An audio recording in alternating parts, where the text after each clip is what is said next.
आज हम ETE lab का एक्सपेरिमेंट नंबर 2 परफॉर्म करेंगे। आइए अब उसका ऑब्जेक्ट पढ़ते हैं। To calculate the power and power factor in a single phase AC circuit by 3 ammeter method. पिछले एक्सपेरिमेंट में हमने पावर को वॉटमीटर से मेजर किया था। यदि हमारे पास वॉटमीटर ना हो लेकिन एक फिक्स्ड रेजिस्टेंस व 3 एमीटर हो व लोड RL हो यानी उसमें इंडक्टेंस हो तो हम 3 एमीटर को यूज करके पावर और पावर फैक्टर को कैलकुलेट कर सकते हैं। इस एक्सपेरिमेंट को परफॉर्म करने में हम इन एपरेटस को यूज में लाएंगे।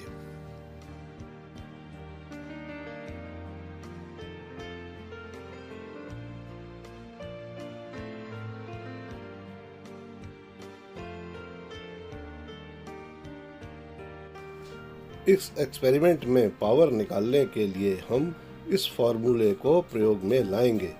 P = I1 square minus I2 square minus I3 square into R/2 और पावर फैक्टर के लिए cos phi = I1 square minus I2 square minus I3 square by 2 I2 I3 को प्रयोग में लाएंगे।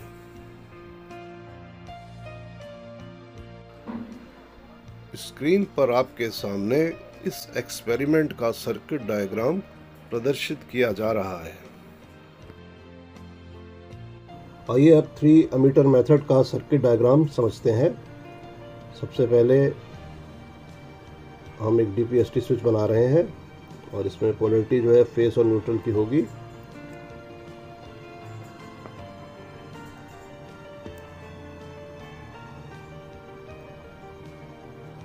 देखिए, सबसे पहले हम एमीटर में जा रहे हैं जो कि टोटल करंट पढ़ेगा, जो I1 करंट होगी। यहाँ पर हम एक एमीटर लगा रहे हैं। इस एमीटर से 2 ब्रांच निकलेंगी। एक ब्रांच लोड के लिए चली जाएगी और दूसरी ब्रांच में हम नॉन इंडक्टिव रेजिस्टेंस, जिसकी की वैल्यू हमको मालूम है, लगाएंगे। और उसके बाद उसमें जो करंट फ्लो करेगी, जो कि I2 करंट है, एमीटर लगाएंगे, दूसरा एमीटर। और ये एमीटर लौट कर जो DPST की जो दूसरी पोलैरिटी है न्यूट्रल पर चला जाएगा। और इस ब्रांच में हम लोग लोड लगाएंगे। तो लोड सबसे पहले हम वेरिएबल रेजिस्टेंस लगा रहे हैं और उसके बाद वेरिएबल इंडक्टेंस लगाते हैं। और यहाँ पर एक तीसरा एमीटर लगा रहे हैं जो कि I3 करंट पढ़ेगा और ये इसका सिरा भी लौट करके वापस इसी पोलैरिटी पे आ जाएगा।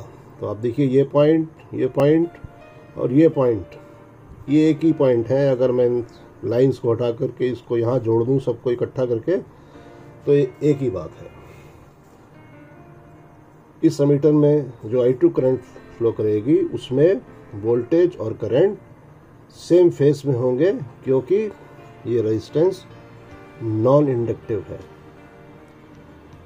और थ्योरी में आपके सर ने आपको ये एक्सप्लेन कर दिया होगा और इसी से इसका डेरिवेशन होता है, लेकिन यहाँ पर हम सिर्फ फार्मूलों को देख करके ही कैलकुलेशंस आगे करेंगे। देखिए, अब हम इसका कनेक्शन डायग्राम बनाएंगे और हमारे पास एक DPST स्विच है और 3 हमारे पास एमीटर है।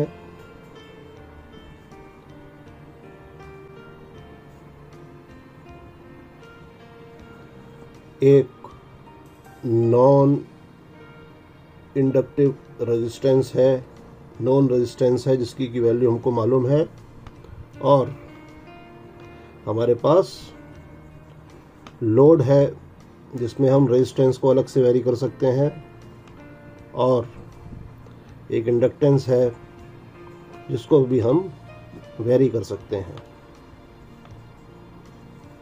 और अमीटर के भी 2 टर्मिनल हैं, तीनों के दो,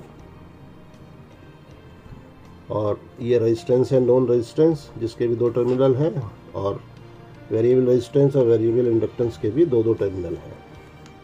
अब हम देखिए इसको कैसे कनेक्ट करेंगे। तो डीपीएसटी का पहला तार हमारा जो टोटल करंट पड़ेगा मेन सर्किट की उसमें जाएगा, और यहाँ से 2 ब्रांच निकलेंगी।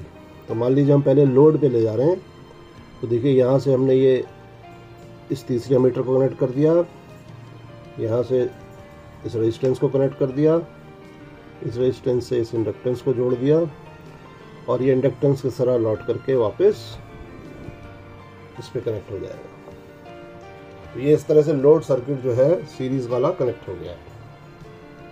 अब हम इसी एमीटर से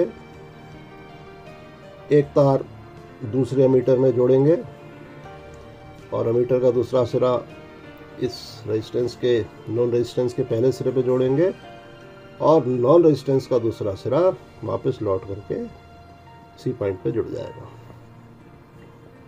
तो ये आपका सर्किट डायग्राम पूरा हो गया है, और इसके बाद हम सब लोग एक्सपेरिमेंट करेंगे और रीडिंग लेंगे। इसमें अभी आपने देखा कि हमने एमीटर पहले लगा दिया है और रेजिस्टेंस बाद में लगाया है, तो इससे कोई फ़र्क नहीं पड़ता है, चाहे रेजिस्टेंस पहले लगा दीजिए और एमीटर बाद में लगा लीजिए, तो उससे कोई फ़र्क नहीं पड़ता है। इस तरीके से हमने ये सर्किट वायर से कनेक्ट कर लेंगे और प्रैक्टिकल करेंगे। तो देखिए ये जो एक्सपेरिमेंट है 3 एमीटर मेथड, इसको अभी हमने आपको पहले कागज़ पर समझाया है। इसका सर्किट डायग्राम और कनेक्शन डायग्राम आप समझ चुके हैं। तो देखिए अब सबसे पहले इस डीपीएसटी से एक तार लेकर के हम लोग पहले एमीटर पे जा रहे हैं, जो I1 करंट पड़ेगा, सर्किट की टोटल करंट होगी। तो देखिए इसका सिरा हमने यहाँ कस दिया है, और यहाँ से पहली ब्रांच जो कि फिक्स रेजिस्टेंस में जाएगी, देखिए यहाँ से ये सफ़ेद तार हमने लगाया है, और ये दूसरा एमीटर जो है इसके सिरे पे कनेक्ट कर दिया गया है। और ये जो एमीटर आप देख रहे हैं, इसकी रेंज आप देखिए, जैसे 3 से 3.5 के बीच में 10 डिवीज़न है, तो एक डिवीज़न 0.05 का होगा। और जो पहला मीटर है उसमें आप देखिए 2 से 3 के बीच में 5 डिवीज़न है, तो यानी कि एक डिवीज़न 0.2 एम्पियर का होगा। ये I1 करंट पढ़ेगा, और ये एमीटर जो है वो I2 करंट पढ़ेगा। देखिए ये पहली ब्रांच पहले एमीटर से निकल करके दूसरे एमीटर के सिरे पर आई है, और दूसरे एमीटर का जो दूसरा सिरा है वो देखिए हमारे इस रियोस्टेट पर जा रहा है, और रियोस्टेट का दूसरा सिरा लौट करके वापस हमारे डीपीएसटी के दूसरे पॉइंट पर आ रहा है, ये देखिए, ठीक है। और ये जो रियोस्टेट है, ये आपने अभी देखा है कि ये इसकी वैल्यू 101 ओम है। अब देखिए उसी पहले एमीटर से दूसरी ब्रांच जिसमें से I3 करंट बहेगी वो हम कनेक्ट कर रहे हैं। देखिए ये नीला तार हमने इस एमीटर से कनेक्ट कर दिया, और ये नीला तार देखिए ये लौट करके इस एमीटर पे आ गया है, जो I3 करंट पड़ेगा। और आप देखिए इसका लीस्ट काउंट भी जैसे 2 से 2.5 के बीच में देखें तो 0.5 एम्पियर पड़ता है, और इसके बीच में 10 डिवीज़न है, तो एक डिवीज़न 0.05 पड़ेगा। और इस मीटर में देखिए ये मूविंग आयरन का निशान बना हुआ है और AC का निशान बना हुआ है, सिंबल आप देख पा रहे हैं। तो ये मीटर I3 कनेक्ट पड़ेगा, और देखिए हमने ये कनेक्ट कर दिया यहाँ पर, और इसका दूसरा सिरा देखिए यहाँ पे हमने जोड़ दिया है और ये लौट करके जो रजिस्टिव ट्रॉली है उसके पहले सिरे पर जाएगा और रेजिस्टेंस का दूसरा सिरा लौट करके इंडक्टेंस पर जाएगा। और देखिए ये इंडक्टेंस के पहले सिरे पे हमने कस दिया और इंडक्टेंस का दूसरा सिरा लौट करके DPST के उसी पॉइंट पर वापस चला जाएगा। और देखिए अब हमने यहाँ पर इसको कस दिया है और अब हम एक्सपेरिमेंट करेंगे और रीडिंग को नोट करेंगे। तो चलिए अब हम रीडिंग को नोट करने के लिए इंतजाम कर लेते हैं और देखिए अब हम नोट करेंगे। चलिए ऑन करिए। तो देखिए ये हमारा सप्लाई ऑन हो गई है और अभी 227 या 226 वोल्ट करीब डिजिटल मीटर पर दिखाई दे रहा है। और देखिए यहाँ से सप्लाई जा रही है और ये DPST का इनपुट हो गया और ये DPST का आउटपुट हो गया। तो जब हम इस हैंडल से ऑन करके इसको ऑन करेंगे तो सर्किट हमारा ऑन हो जाएगा। तो देखिए अभी अब हमने ऑन कर दिया है। तो देखिए हम पहली रीडिंग नोट कर रहे हैं। देखिए ये है लगभग 3.2 या 3.1 मान लीजिए। तो देखिए हम लोगों ने लिख लिया 3.1 एम्पियर। अब सेकंड रीडिंग देखते हैं 1.85। तो सेकंड रीडिंग है वो 1.85। और अब थर्ड रीडिंग हम नोट कर रहे हैं I3 जो कि इस मीटर में है। देखिए ये है 1.6 एम्पियर। तो हम नोट कर लेते हैं 1.6 एम्पियर। अब देखिए हम लोड थोड़ा सा वेरी करते हैं और ये इसको चेंज करते हैं।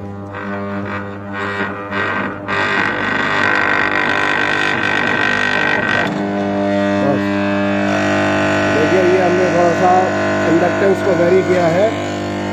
अब देखिए रीडिंग कितनी हो गई। तो ये हो गई 2.6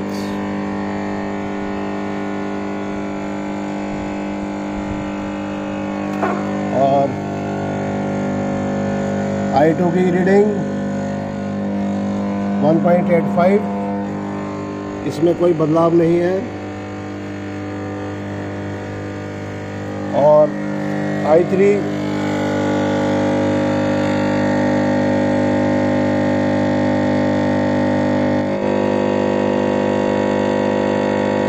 1.2 एम्पियर करीब।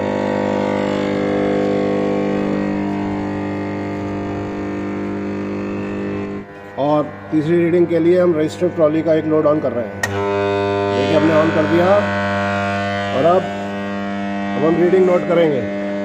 देखिए ये करंट लगभग 4 एम्पियर है I1 करंट और I2 करंट लगभग फिक्स ही है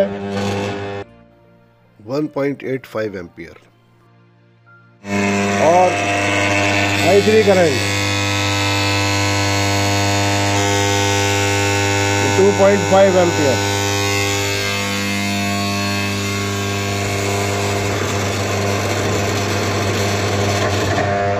इस प्रकार